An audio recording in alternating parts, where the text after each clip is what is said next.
All right, hello and welcome in to the Titans of Fantasy Football podcast. We are your source for all things fantasy football. I am your host, Garrett Daigle, and with me is my co-host, Caleb Armstrong.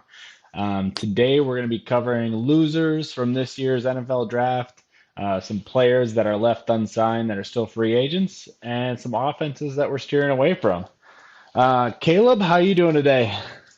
I'm doing pretty well, doing pretty well. Yeah, you excited for this episode?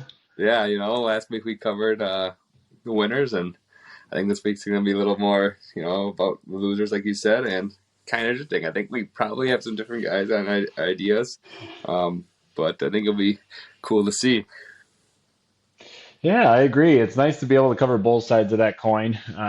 Getting excited about players last week, and then this week, it's nice to look at a little bit more critically at guys that who, just might have ended up in a little bit worse circumstances than they could have been. But let's jump right into it. Our first topic we want to cover just players left unsigned. So guys still out on the free agent that we could see some changes happen. First, we have Odell Beckham Jr. He tore his ACL February 13th in the Super Bowl. He had surgery on February 23rd. That 9 months recovery puts him back on the field sometime in November, so that's likely the reason that we're still seeing him unsigned. Um, he had 7 TDs in his 12 games with the Rams. I think that is something that's showed to other prospective teams that he still has it. I mean, the key touchdown in the Super Bowl could potentially, like that play, helps decide the fate of games. Um, on my end, I have the best fits stapled in for him right now. The Green Bay Packers, they still could use a veteran receiver out there, a guy who's done it before. And then the LA Chargers were my other team. Might be a surprise, but I think they're a team that doesn't need him right away. If he were to come back in November, he could land into a position there where he could make a difference in the postseason or a later impact in helping them put him over the edge from already being an elite team. Yeah, he's an interesting guy because pre-injury, he was due a huge contract this year. He was showing that I think he would have got another big contract coming his way. He was showing he still has it, like you said. Pretty good gaudy numbers there he's putting up for the Rams. And like you said, the Super Bowl, I think he had like 2 catches, 51 yards, and a touchdown before he got his injury. And he was getting some separation. He was Cooper Kupp and him were both going well side by side. I don't see the Rams signing Allen Robinson if he didn't get injured. I just Yeah, don't see that happening. I think they would have went with Odell. It's just they'll still can. There's talks about it, but yeah, it'll be interesting to see.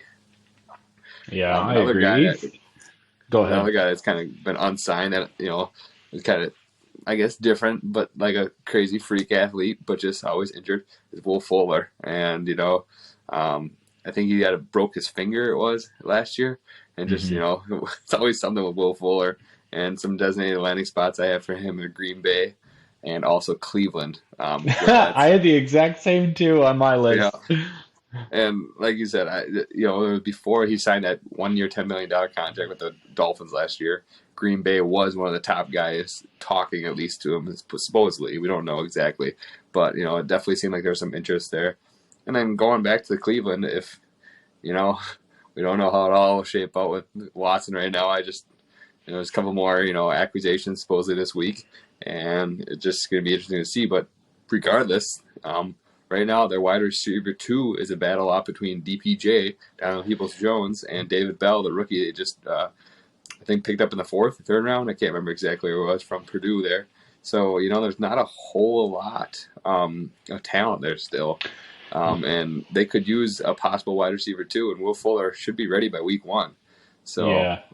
I think a lot of people like David Bell coming out of the draft, but still, like, mhm. he's coming into a position there where there's almost a little bit too much pressure in the wide receiver two spot where, like, they need somebody to fill that gap. And Yeah, but DPJ has kind of been a spotty guy here and there. Bell as a rookie, like, you don't know if you can count on him day one. So I think no, you're right. That spot for Will Fuller, he's already done it in the wide receiver two position with the Deshaun Watson's offense, like with Hopkins back in Houston. So that could be a good spot for him. Like, he's always been a big play, deep threat receiver, but he's also shown that he can be a possession guy. Like, he's only 2 years removed from having a pretty good breakout season. Again, that one was injured in 2019 as well, but still, or 2020 as well, but still, like he might still have some gas left in the tank. So it'd Yeah, be exciting to see where he goes. yeah. But Uh, all my right, last guy, my last guy I had on my list was just Julio Jones. The last 2 years, he missed 6 games this past season, seven the year before. He only had one game last year over 100 yards and only one touchdown this season. Really feels like the end of the cliff for him, but at the same time, it might have just been a bad stroke of luck. So we could see him potentially go to a team that um, is a higher passing offense where he could be a number two or number three. He could potentially just be looking for a Super Bowl. So I had Indianapolis or Buffalo as teams that might be a good spot for him. Ones that he could be a supplementary piece, kind of an ancillary one. He's no longer the number one he once was. Can't be relied on that way, but could be an extra sprinkle in the offense. yeah, yeah. So all right, do we want to dive into this episode this week? Yeah, let's jump into it. The guts of the episode are draft losers from this season. If you want, you can go first. Let's hit her off. All right. Well, I feel like mine's kind of an obvious one. Um, they kind of drafted his replacement, super freak athlete, and that's Ryan Tannehill. Um, Ah, yeah, I just first off, you lose. You're going to a draft day. You're thinking, okay, who are we gonna get? What positions are we gonna fill if you're Ryan Tannehill? And before he comes to your pick, you see that you trade away your top wide receiver, your elite stud, and AJ Brown to the the Eagles, and it was like kind of jaw dropping scenario. It was like, whoa, I didn't expect that really. He wanted this huge contract and all that stuff. And before the draft, they used like their 6th round pick, and they acquired Robert Woods, which I thought was a good pickup. I thought AJ Brown and Robert Woods together would be a good mesh. But now coming out of the draft, well, they did draft Traylon Burks. Sorry about that. Who is basically like, you could say a poor man's AJ Brown for right now. He's got the same size, got the same yeah, build type deal, and he's a freak athlete. But then again, is it is he an athlete, like a freak athlete? He had some good college numbers. Don't get me wrong. He put up some really good college numbers, but there's a lot of talk. It's like, is he going to be this? It's going to take a while for him to develop, I think. And Ryan yeah, Tannehill literally only has, I think, 1 or 2 years left on contract. And then they went and they drafted Malik Willis in the 3rd round. And Malik Willis was projected to be like the first quarterback off the board, And he's just, I think it's going to be great for him to sit a year and develop already Tannehill. Then you got Tannehill going out and saying, though, I'm not here to sit here and, babysit, basically. Kind of yeah, like your Aaron Rodgers, Brett Favre scenario. He knew what that pick means. I think Tannehill will do like $40 million next year on the cap. And it's probably likely if the Titans don't do too well this year, they could move on, I could see. And then letting Malik Willis run. So I think you just lose the draft that way because A, you lose your number one wide receiver, and 2, they draft your replacement, which, yeah, having a 3rd round quarterback isn't a whole lot like for it to be scared about. hmm It doesn't show. In the past, it hasn't shown a whole lot. But with Malik Willis being such a freak he is, I could see it. And at least giving him a chance. I don't think they're not going to like not give him a chance. He's going to get some yeah, playing time, especially if the Titans are bad this year. But I don't see the Titans being bad. That's the thing. I don't see them being a bottom feeder team where they'll get one of those top picks next year for one of those top quarterbacks. So I think Willis is going to get a chance regardless, either this year or next year. Um, so well, yeah, that's what I and have as first loser. it's weird to think too because people forget the Titans quietly were the number one seed in the AFC last year. Yeah, Like they did that, yet everybody's kind of, expecting them to kind of be a middle of the road team. It's funny you selected Tannehill because I had Malik Wills as one of my guys that were listed. He was my fourth, so is my alternate. 3rd round slide. He was a 1st round projected guy. Lands yeah, on a team where, you got Tannehill in front of him. Tannehill's still a good QB, even though like you're talking about him like this, where the situation is bad. AJ Brown leaving. You have a rookie receiver who now becomes your de facto 1-2. And a lot of guys, I think the Woods addition, same thing you said. It felt like it was a good ad, but now that you lose Brown, he yeah. becomes like a guy you need to rely on more. And coming off the ACL, it was better with him as a number two supplementary piece than it is as a guy you have to have right there. It's tough for him, and it's tough with the Titans to see them, getting back to that pedestal of like the top ranked or the top team in the AFC with that top record. But I mean, they did it quietly last year. I mean, they could potentially still be good, but I would agree he's fallen down from where he could have potentially been had they added Yeah, Burks and not left or and not moved AJ Brown. yeah. Like I think Tannehill could still be a very valuable quarterback. Don't get me wrong. It's just right now, like his last year was like one of his worst years as a starter since he's become a Tennessee Titan. He's had the Hmm. Miami Dolphin days were rough, but last year he threw for 3,734 yards, 21 touchdowns, and 14 interceptions. So, but if you remember, his numbers were higher when Henry was Yeah. there. Yep. And so this year going into the season, you're like, is Robert Woods first off going to be healthy enough to start the season? So then Hmm. you might go in with Burks as your number one, who, like I said, freak athlete, but we don't know what he'll do at this level. And then number two is question mark is how's Henry going to be too? Henry's Yeah. hit that kind of that peak for running back age. Yes, it's Derrick Henry. He's a freak to begin with, but that foot injury is. It, we've seen in the past where it's really affected, running backs, and like they just don't ever come back Yeah. to fully health that way, and return to fully that way. And they did kind of draft a mini Derrick Henry in Hashan Haskins too. So it's like that kind Hmm. of worries when I like the way but they always say, your third running back on your depth chart should be the guy who is exactly like your running back one. That's what they said in the past. Your RB2 is usually your pass catcher slash change of pace back, which they have in Dontrell Hilliard. But then, I can see Hashan Haskins being a little mini me of Derrick Henry, and I just Yeah. don't see it all working out for Ryan Tannehill too much down the road. So I hear you. I hear you. It'll be interesting to see how it progresses, and I think the writing's on the wall for them kind of saying, hey, Tannehill, if you're not up to snuff this season, we're going to try to give this Willis a shot and yeah, move towards being a more yards after catch, short intermediate route, rushing offense with Willis and Henry or Willis and Haskins kind of leading that charge. but all Um, right, All right, jump into yeah, your I'll guy. jump into my first one. I'm going to go with Michael Thomas. Mm, He was a guy a couple seasons ago goes out and breaks the NFL's all-time like catch record. He had 149 catches on 185 targets back in 2019. Really was just peppered with balls from Drew Brees. The last two seasons have been pretty rough for him. He only had 7 games played in 2020, and he had none played last year. That being said, last year he was supposed to out Jameis Winston. He tore his ACL. He's recovering from that. The backup is Andy Dalton. That situation is not perfect. You would argue that they're probably bottom 10 quarterbacks in the league. And even though Winston did throw for 5,000 yards a few years ago, like that's not forgotten. He can support some receivers, but yeah, can he support three receivers? Because the team went up, they traded up, they got Chris Olave in the draft, and then they signed Jarvis Landry right after the draft. And all three of these guys are possession receivers. Like none of yeah. them are your de facto X. I know that Michael Thomas can like he is an X receiver, but they call him the slant master, slanty boy. Like He's slant they, boy. Yeah, they love him in that role, but also you go and you get two guys who all do somewhat similar skill sets.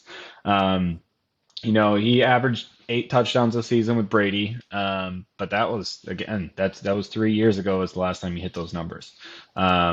If we scale his opportunities back a little bit, assume he gets 6 touchdowns this year and he's fully healthy, his yards per reception average is 11.7. He would need 85 receptions this year to get a thousand yards with those kinds of numbers. If he had 6 touchdowns, that 1,000 yards, he could be your top 24 end of that wide receiver two numbers. Like he would be right at the bottom of your wide receiver twos. I don't think that's what the expectations are for him right now. no, And I think you going into the season, you would have hoped for a lot more. I mean, like talk about a fall from a guy who was the number one overall and nobody was close to now you're lucky to get him as a wide receiver 24. Ugh, that just is a gut punch. No, yeah, I agree with you there. I mean, I my alternate actually pick was Chris Olave, and Yeah, I hated the landing spot after the yeah, draft. I decided Jarvis Landry because it's like, oh, because now like you said, all those guys are possession receivers, and I expected all of them wherever they landed. I expected Michael Thomas to be, get. I don't expect him to be fully back, but it's kind of like one of those things like he's going to get his targets probably if he's back just because of his name and his yeah, past and all this stuff. And Winston at least is going to feel somewhat comfortable probably with Michael Thomas. And then Chris Olave, I was like, oh, Chris Olave and Michael Thomas, that'd be a good combo together. But then you throw in yeah, Jarvis Landry, who is also known to have all these receptions all of his life. He's always been a great receiver, like, out of the guy in the slot kind of type deal. And now it's like, ugh.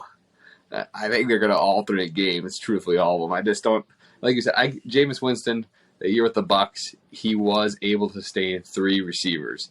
they Like they it is completely took the possible. reins off him though that Yeah, year. it's possible. I just don't see, they do have a new head coach. Sean Payton's gone. Maybe he'll let Jameis loose, but at the same time, Jameis also being more reserved last year was a better quarterback for the team, not fantasy Yeah, wise, but for the team.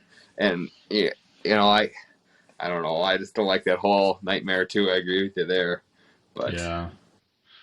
It's a rough situation. Those guys, they're going to end up just cannibalizing each other, which is the right, terrible part because you have three guys who they're all arguably really great receivers, and given a different circumstance, they all could have been, wide receiver two options for your teams. But yeah, now it's like, it's just difficult to see it.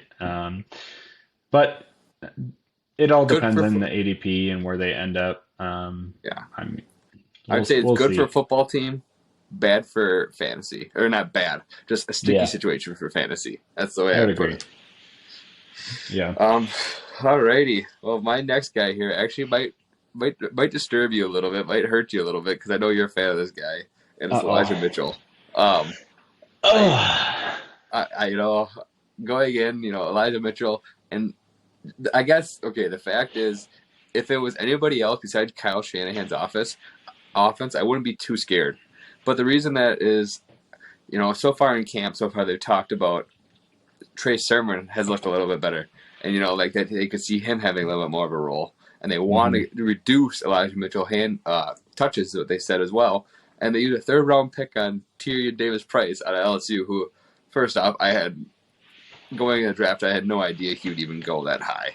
I did No. some mocks and all that stuff, and I nowhere was he landing up in the third round like that. But he's a big bruiser out of LSU. LSU has always produced pretty good running backs in the past and such, and he's a big back. And I do see him hawking touches from Elijah Mitchell near the goal line and such, or those first and second down touches. And like I said, Kyle Shanahan has talked about him. Well, if you remember, go back to last year, Kyle Shanahan was talking more about Elijah Mitchell than he was Trey Sermon leading up to the draft. Hmm. And lo and behold, week one, all these guys get injured. It's not Trey Sermon who gets the touches, it's Elijah Mitchell. And, I think Elijah Mitchell missed like 3 or 4 games too last year due to injury. And Yeah. that's always been a thing with Kyle Shanahan. If you get injured type deal, it's tough for you to earn back those reins, become the lead back. They re-signed Jeff Wilson and they re-signed JaMychal Hasty. That whole backfield is a mess. Hmm. Like, I really don't watch much for shares out of that backfield, to be honest. And I don't see this being a benefactor for Elijah Mitchell in the positives. I see him losing like I said, losing touches, losing that goal line work. And Mitchell was very good when he played last year. There's no doubt about it. I think he had one of the highest yards per carry in the league. But yeah, I don't see him getting up to even where he was last year. I know it's kind of a hot take, but just like I said, it's crowded. Yeah, and the Shanahan, their rushers have always, I don't know what it is in the water over there in San Francisco, but the running backs just have terrible injury luck. It's like Yep. last year they have four different starting running backs throughout the season last year. Like Yeah. Mm-hmm. Hasty, Mitchell, Jeff Wilson, Trey Sermon, everybody had their own Raheem turn, and Mostert. most third started the season, and it's Yeah. like, man, you feel for these guys, and then they go draft TDP, and it's just like you said. Now you have six mouths to feed instead of five. And Mitchell it's was not the de like facto number one, but it's too muddy of a situation to want to like dive into and be like, okay, he's a guy I'm going to target in that RB dead zone that's going in like the 45 to 55 range where you don't necessarily have to spend up on an RB1. It's like normally you can like hopefully let some of those guys slide, but now yeah. Mitchell's in a rough spot. It's hard to try to go out and target him. And like the fact is, and I know it's not related too much in the past with Kyle Shannon about that draft capital, but TDP was like RB5 off the board in the draft, Yeah. and like I said, that was kind of like an eye opener to a lot of people. Like what? Because there was still Spiller on the board, Haskins was still on the board, all these other well-known backs basically going into it, and then TDP gets taken by the 49ers. You're like, oh shit, what is Kyle saying? What did Kyle Shanahan see here?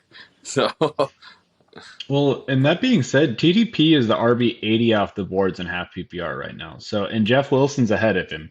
So that might be a guy where you look at some late round value and you could throw a last pick on him and be like, okay, we'll see what happens week one. If you see yeah, a yeah, like injury to I would Mitchell definitely and not Mitchell be. had the injuries last year. So if you see that injury to Mitchell or anybody else on the team, he could get those touches. It's worth just waiting it out a week or two just to see what happens.